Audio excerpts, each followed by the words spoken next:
Kali ini kita akan bicara tentang pelajaran yang bisa kita petik dari sebuah perang besar yang terjadi dalam sejarah Islam yang disebut dengan Perang Ain Jalut.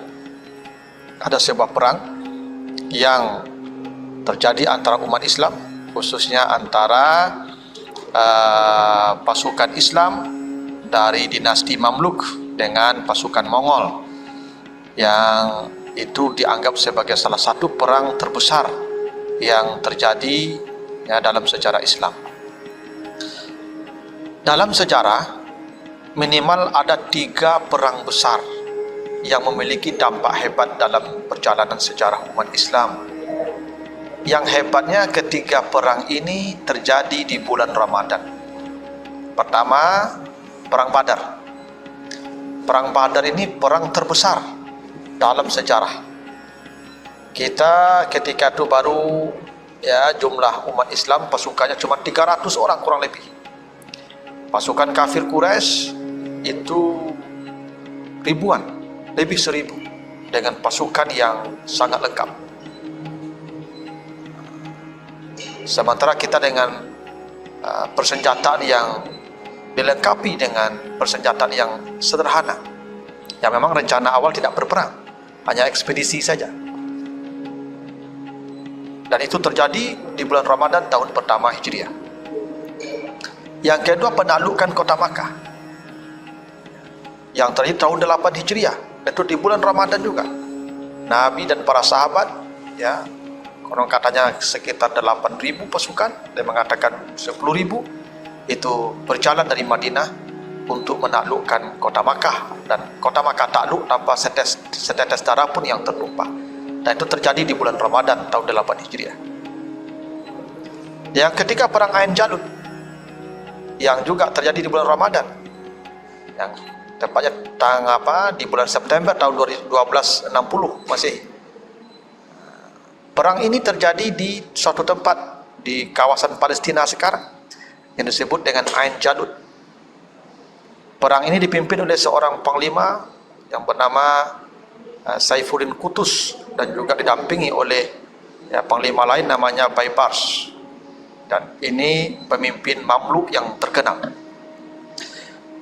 Sejarahnya, ketika kota Baghdad dihancurkan oleh tentara Mongol di bawah pimpinan Hulagu Khan tahun 1258 Masehi, itu umat Islam diporak-porandakan. Tidak ada satu pun wilayah Islam kecuali wilayah itu jatuh ke tangan Mongol. Peradabannya dihancurkan, buku-bukunya dibakar, bahkan katanya sungai Efrat dan Tigris itu hitam oleh tinta-tinta buku-buku yang ada di perpustakaan kota Baghdad itu. Dan itulah kezaliman yang luar biasa dilakukan oleh bangsa Mongol. Bukan hanya menumpahkan darah umat Islam yang tak terhingga banyaknya, bahkan jenazah bergelimpangan di kota Baghdad, tapi juga menghabiskan semua hasil peradaban umat Islam, dihanyutkan ke sungai Efrat dan Tigris sampai berhari-hari. Sungai yang besar itu menjadi hitam karena tinta. Dan mereka terus bergerak. Semua wilayah Islam dikuasai, dihancurkan. Tetapi ketika mereka bergerak ke Mesir, ketika itu di Mesir ada sebuah dinasti namanya Mamluk. Mamluk ini artinya para budak. Jadi dinasti Mamluk itu dinasti para budak, didirikan oleh para budak, dan pendirinya seorang perempuan namanya Sajaratud Dur. Dia seorang wanita yang kemudian menikah dengan panglimanya, dan itulah yang menjadi pendiri dinasti Mamluk, dan raja-rajanya para budak. Karena memang mereka terlatih dulu di camp-camp penampungan, mereka dilatih untuk berperang, lalu kemudian mereka menjadi pasukan-pasukan tangguh. Mongol seakan-akan tak terkalahkan. Sekian tahun dia berjalan ke sana kemari untuk menghancurkan umat Islam, dan tak ada satupun kekuatan yang bisa membendung kekuatan Mongol ini, hingga sandungannya adalah pasukan Mamluk yang dipimpin oleh Saifuddin Qutus dan Baibars. Pasukan Mongol yang gagah berani, yang bengis, yang seakan tak terkalahkan, dibuat tak berdaya oleh pasukan Mamluk. Dalam perang yang dahsyat yang terjadi berhari-hari, maka pasukan Mongol menemui kehancurannya di tangan para budak. Dan itu terjadi di bulan Ramadan. Sebenarnya banyak pelajaran yang bisa kita petik dari pertempuran-pertempuran yang terjadi di bulan Ramadan ini, termasuk ya pertempuran Ain Jalut ini. Pertama, kegiatan kita di bulan Ramadan, puasa dan Qiyamul Lail, itu tidak bisa, tidak boleh menjadi penghalang kita melakukan perbuatan-perbuatan besar di bulan Ramadan. Buktinya apa? Perang Badar, tidak ada yang lebih hebat dari itu, terjadi di bulan Ramadan, walaupun ketika itu masih belum puasa, karena puasa terjadi setelah Perang Badar. Tapi penaklukan kota Makkah itu sudah puasa, terjadi di bulan Ramadan, dan para sahabat berjalan kaki dari Madinah ke Makkah, walaupun di satu kasus ya, Nabi kemudian berbuka di tengah perjalanan itu dan diikuti oleh para sahabat ketika memang kondisi sudah sangat berat dirasakan perjalanan itu. Dan yang ketiga, ini perang Ain Jalut yang terjadi di bulan Ramadan. Karena itu jangan jadikan Ramadan sebagai dalil, sebagai alasan mengurangi aktivitas. Ini mahasiswa banyak yang minta libur, banyak yang minta dikurangi jam belajarnya. Kenapa? Karena alasannya sedang berpuasa. Pegawai-pegawai juga begitu, dikurangi jamnya karena alasan puasa. Puasa tidak boleh jadi alasan kita mengurangi aktivitas. Itu buktinya perang-perang besar terjadi di bulan Ramadan. Bahkan sejarah membuktikan Indonesia merdeka 17 Agustus itu tahun 45 itu pas di bulan Ramadan, hari Jumat. Betapa Ramadan itu membawa berkah. Ya, kemenangan-kemenangan besar itu ada di bulan Ramadan. Itu kenapanya? Itu kenapa Ramadan itu hari kemenangan. Nyata? Makanya minal aidin wal faizin. Betul. Banyak kemenangan diperoleh di bulan Ramadan ini. Bukan hanya kemenangan pribadi, personal.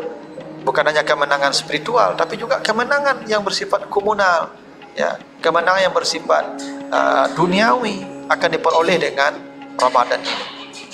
Karena itu perang Ain Jalut menjadikan bukti kepada kita bahwa ya, Ramadan tidak jadi alasan untuk kita melakukan perkara hebat dan besar.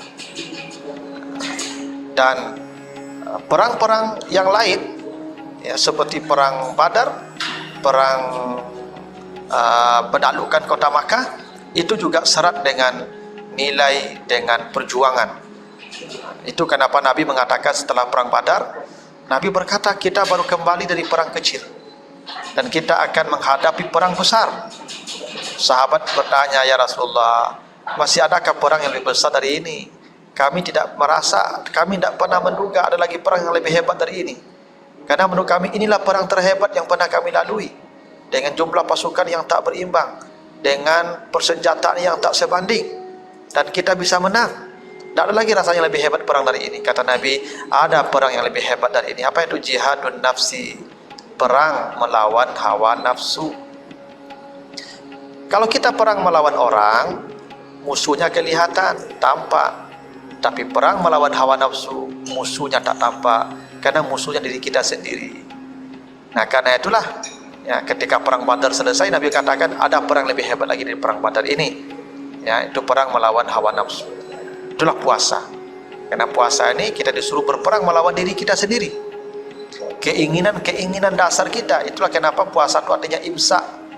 Dengan puasa itu kita menahan gejolak-gejolak kehendak. Itulah kepada Nabi Adam itu disuruh imsak. Ketika Nabi Adam di sorga, Allah katakan kepada Adam, ya Adam uskun anta wa zaujukal jannah. Hai Adam, tinggallah engkau di sorga, makanlah semua yang ada di sorga. Wala taqraba hazihi syajara, tapi jangan kau dekati pohon ini. Nah, larangan tidak mendekati pohon ini itu disebut dengan imsak, menahan. Itulah artinya puasa sudah ada sejak Nabi Adam. Jadi puasa itu sudah ada sejak Nabi Adam, karena arti puasa itu imsak. Dan yang pertama diperintahkan Allah kepada Nabi Adam adalah menahan diri agar tidak mendekati pohon ini. Nah, menahan diri itulah bahasa Arabnya imsak, puasa. Dan itu Nabi Adam gagal, maka diusir ke bumi. Dia tetap bukan hanya mendekati pohon, makan pohon itu dia makan buahnya malah, maka diusir ke bumi. Kenapa? Karena manusia ini Allah yang menciptakan, dan Allah tahu betul dengan karakter manusia. Apa karakter manusia? Manusia itu punya karakter tamak, ada sifat rakus, sifat yang tak mau ya puas. yang tak pernah merasa cukup, maka puasa akan membuat manusia merasa berkecukupan hidupnya, karena puasa imsak. Jangankan yang punya orang, yang punya kita pun tidak kita sentuh kalau tidak pada waktunya. Nah, kemampuan seseorang melawan keinginan-keinginan itu berat sekali, lebih berat daripada perang melawan manusia yang tampak ini. Kalau ada manusia yang menang melawan dirinya sendiri, maka itulah kemenangan yang besar. Tidak ada yang kemenangan yang lebih besar kecuali kemenangan melawan diri sendiri. Dan itu yang dikatakan Nabi ketika perang Badar terjadi. Ada jihad yang paling besar, yaitu jihad melawan kehendak-kehendak diri kita, yang selalu mendorong kita untuk dan pada akhirnya berbuat maksiat. Begitu juga ketika penaklukan kota Makkah. Apa yang terjadi? Ketika penaklukan kota Makkah, Nabi berkata, siapa yang masuk ke rumah Abu Sufyan aman. Siapa yang masuk ke Masjid Haram aman. Siapa yang masuk ke rumahnya aman. Padahal Abu Sufyan itu yang Masya Allah mendanai semua perang melawan Nabi. Bahkan Nabi itu hampir terbunuh di perang Uhud. Bahkan Hamzah paman Nabi dibunuh atas perintah itu Abu Sufyan dan koleganya. Harusnya Nabi ketika ditaklukkan kota Makkah, beliau orang pertama yang beliau cari itu adalah Abu Sufyan. Kenapa? Karena banyak dosa-dosa Abu Sufyan yang memang tidak bisa diterima perlakuan-perlakuan beliau selama ini kepada Nabi. Tapi ketika bulan Ramadan kota Makkah ditaklukkan, Nabi mampu menahan dirinya. Yang harusnya beliau mencari Abu Sufyan untuk dihukum, untuk diminta balas, untuk balas dendam. Tapi kata Nabi tidak, siapa yang masuk rumah Abu Sufyan aman. Itulah kemenangan yang sejati.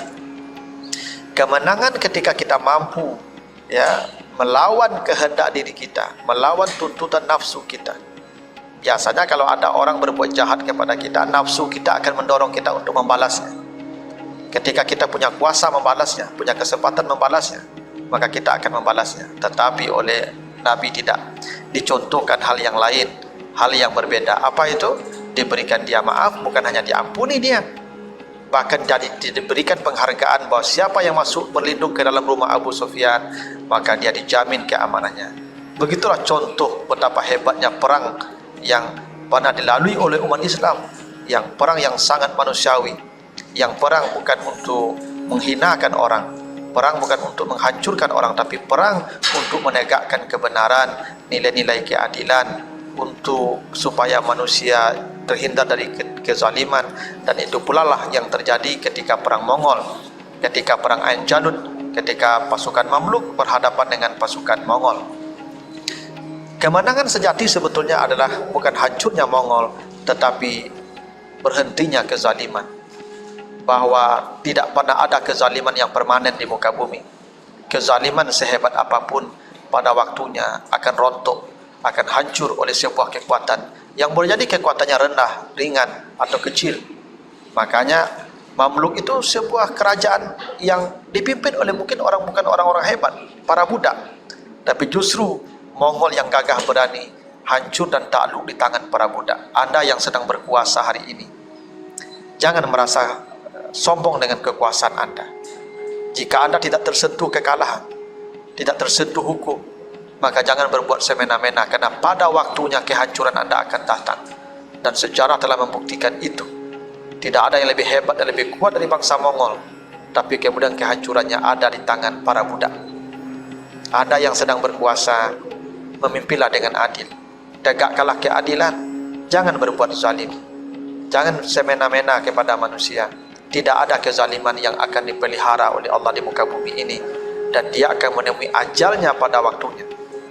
Karena Allah telah menjamin bahwa kebenaran itu akan datang, dan semua kemungkaran, kebatilan, kezaliman itu akan lenyap. Wa kana al-batikana wa zahuka, dan semua kebatilan itu pada waktunya akan lenyap, akan hancur dan binasa. Bahkan lihat tuh Fir'aun, dia mencoba menjaga eksistensi kezalimannya, tapi justru kehancurannya dia pelihara sendiri. Dia membesarkan Musa dengan tangannya sendiri, orang yang akan menghancurkan kekuasaannya, dan dia tidak sadar bahwa dia sedang memelihara orang yang sedang menghancurkan dia. Anda yang sedang berkuasa belum tentu boleh jadi kehancuran Anda sudah dekat, dan orang yang menghancurkan Anda itu sedang berada dalam pengasuhan Anda sekarang ini. Itulah hebatnya rencana Allah.